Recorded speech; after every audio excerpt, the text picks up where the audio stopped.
https://youtube.be/6re-6mavdu. C = BS Piley. The grand chandeliers of the Imperial Hotel glittered like captured stars, pouring golden light across polished marble floors and velvet-draped dining halls. Guests in crisp tuxedos and shimmering gowns laughed over glasses of champagne, their voices rising in polished harmony with the faint notes of a string quartet.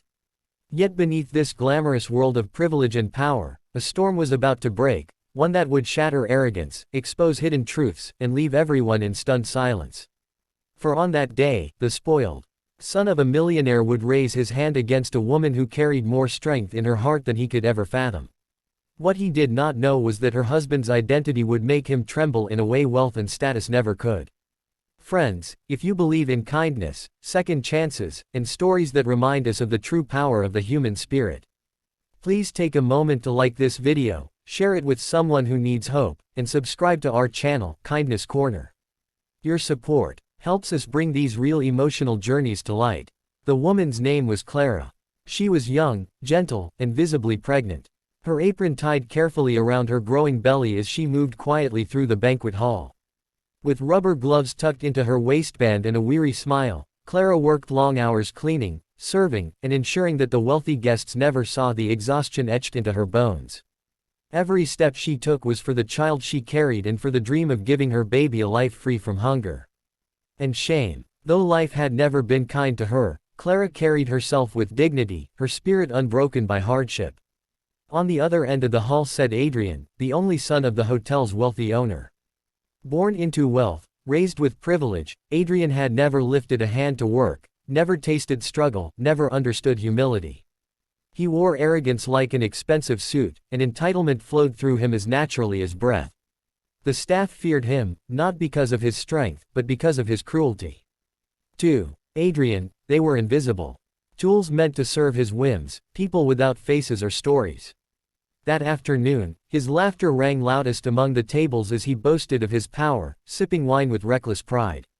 Fate, however, placed Clara directly in his path.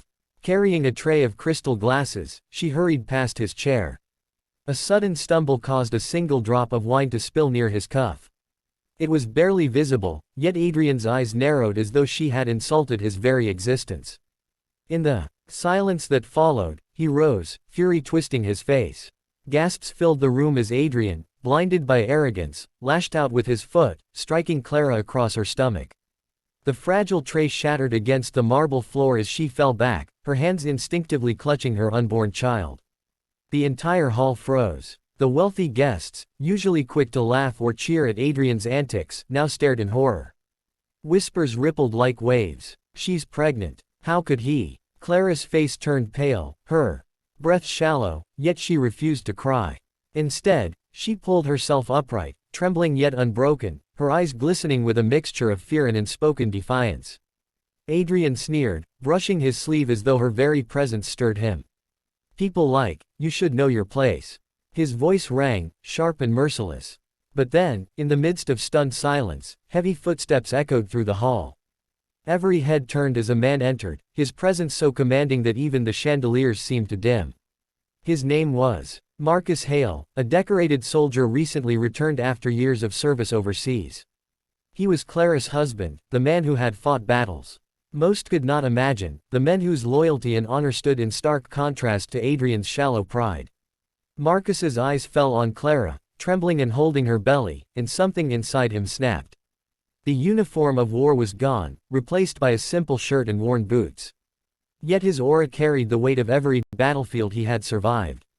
Slowly, he approached Adrian, who suddenly found his arrogance faltering. The laughter that once filled the hall had vanished, replaced by a silence so thick it seemed to suffocate. Without a word, Marcus stood between Adrian and Clara. He didn't raise his fist, didn't shout, didn't demand an apology. He simply looked into Adrian's eyes with a depth of pain and fury that only a man who had nearly lost everything could possess. That gaze was enough to make Adrian step back, his bravado crumbling under the weight of truth. For the first time in his life, the millionaire's son felt small. Guests whispered Marcus's name, now realizing who stood before them. Stories of his bravery were not unknown. His sacrifices had been honored in newspapers, his heroism celebrated by leaders. And here, the man Adrian had dismissed as a nobody was the husband of the woman he had just struck. It was a revelation that stripped away every ounce of Adrian's pride. Clara, though shaken, placed her hand on Marcus's arm. Grounding him, she whispered softly that she and the baby were safe, though tears glimmered in her eyes. Marcus turned to the hall, his voice calm yet unyielding. He spoke of respect, of humanity, of how no amount of money or power justified cruelty toward the vulnerable.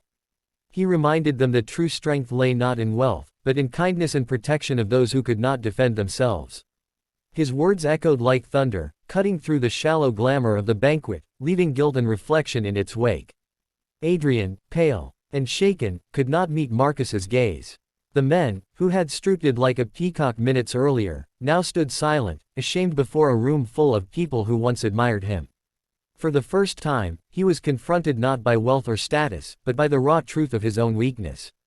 In that silence, Clara's dignity shone brighter than any chandelier, her courage outshining the gold and silk around her.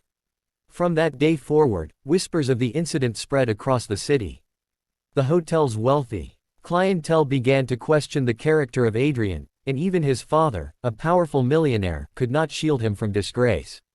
Clara, meanwhile, became a quiet symbol of resilience, a reminder that the strength of a humble heart could humble even the proudest tyrant.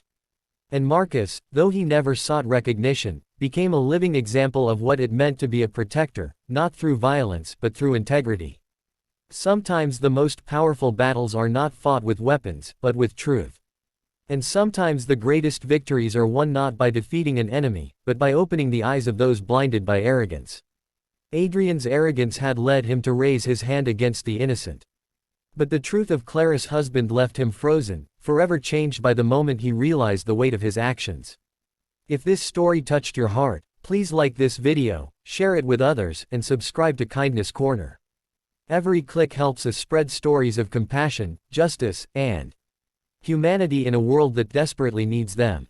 C4LZ1YHBEK